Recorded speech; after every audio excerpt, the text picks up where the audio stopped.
And let's just jump all over now the latest updates with the Yorks. So what's happening now with the detitled one, hide your kids, hide state secrets, hide anything with a pulse and an orifice, that one, he was arrested, yes, last week.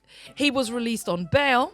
And now there's an investigation going on into the question of trafficking, and there are flight logs which show that the Lolita Express, which was Mr. Epstein's plane, was able to land in a RAF base, and then the individuals were taken from that base and escorted to the properties where the king's brother could engage in various nefarious activities with said individuals.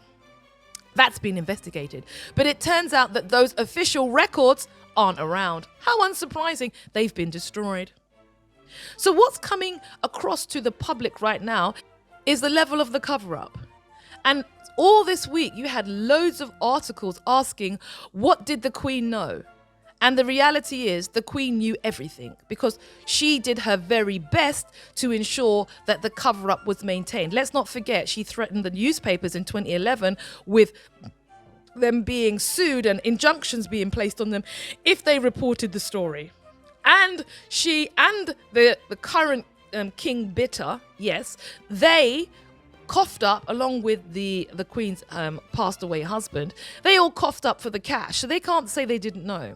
So this is, to me, the significant fallout of the whole Epstein affair, because now the questions are being asked about the level of knowledge that the monarchy had, their level of involvement in the cover-up, and their use of their position and power to insulate essentially predatory behavior, and also for want of a better word, not misuse in public office, but they had a spy, basically, a spy in their midst, and they covered that up.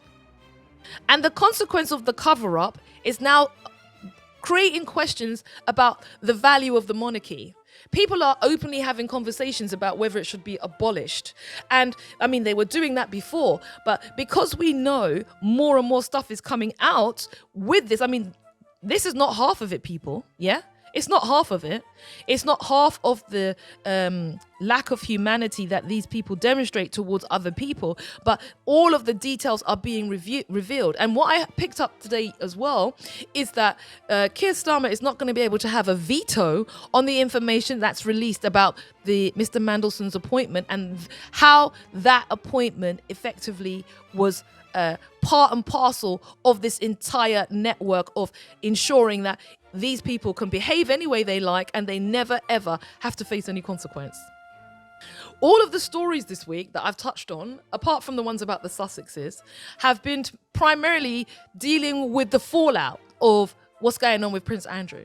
And if you look at some of the headlines now, you're being told that the king has mishandled it, because this is the truth of it. The king has totally mishandled the situation. He hasn't acted enough. He acted way too late. And these are all the reasons why people are now saying he needs to get booted out of the space. He acted way too late. And in addition to that, there's been no investigation of the House of Windsor, and they have had no investigation into it, which we know will be a whitewash anyway.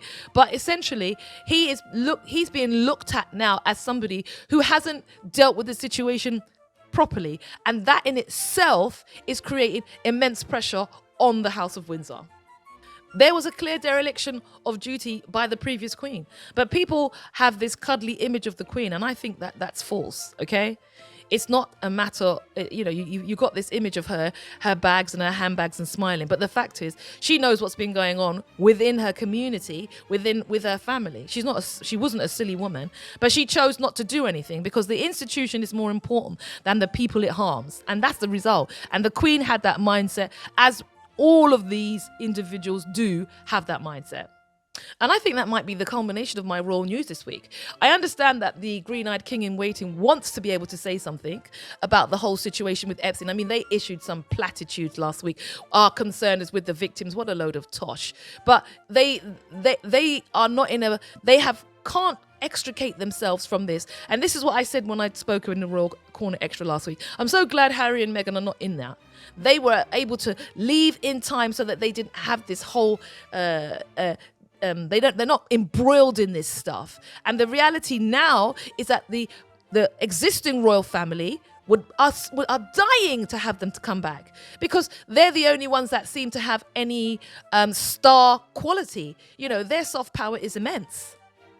And also this week, I heard about, I think it was Eugenie. Apparently, 3 years ago, Eugenie, this is just to show you how the York stay, okay? They're getting to keep their titles, Beatrice and Eugenie. I mean, what useful purpose do they serve apart from rinsing out the public purse? And I think is it Eugenie? She's the head of a charity. Let me just check this before I start yabbering on. So way back in 2017, can you imagine this?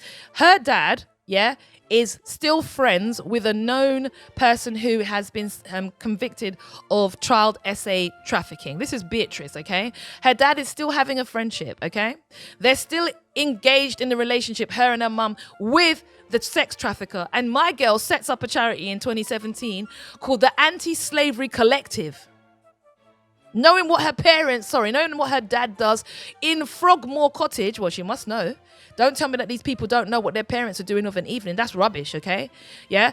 They are all embroiled in this mycelium network of humanity has no longer exists, and it's all about how much I can get for myself and who I crush in the process.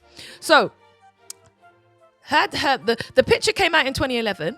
My girl, Beatrice, sets up the Anti-Slavery Collective, and this is about raising awareness about modern slavery, including human trafficking. Did you chat to your poppy? Did you say, Poppy, what you think about this? It's about human trafficking. And did Daddy say, oh, listen, if you speak to anyone, bring them round the house later so I can spend some time with them. But basically, she was in charge of this. It's about forced labor, exploitation, and it's an international exercise, Have they done any programs? No, they raised £1 million. I think Idris Elba was at the event that evening. They raised £1 million, and the major activity is Beatrice's salary. Can't you see that these people are just on a grift? The Anti-Slavery Collective has done zero, nothing. They have no programs. They've hardly spent any money. But yet, you're talking and raising your profile so you can wander around the UAE and people can, fawn at your feet because your name is HRH and that's all you do, right? But you're heading up charities where you do no work. All you do is wander around and say, oh, this is the Anti-Slavery Collective. And meanwhile, your own father is being accused of engaging in SA parties of minors being brought in. And they're doing that activity on the property. Round the corner, in Frogmore Cottage, in his in where you was living. And you're telling me you are the patron of a charity about anti-slavery. Please don't even bother, Just take these people's titles away, okay? Her and her sister need the titles removed. Because frankly, what use do they serve other than being parasites like the rest of the Yorks? And that's it, people.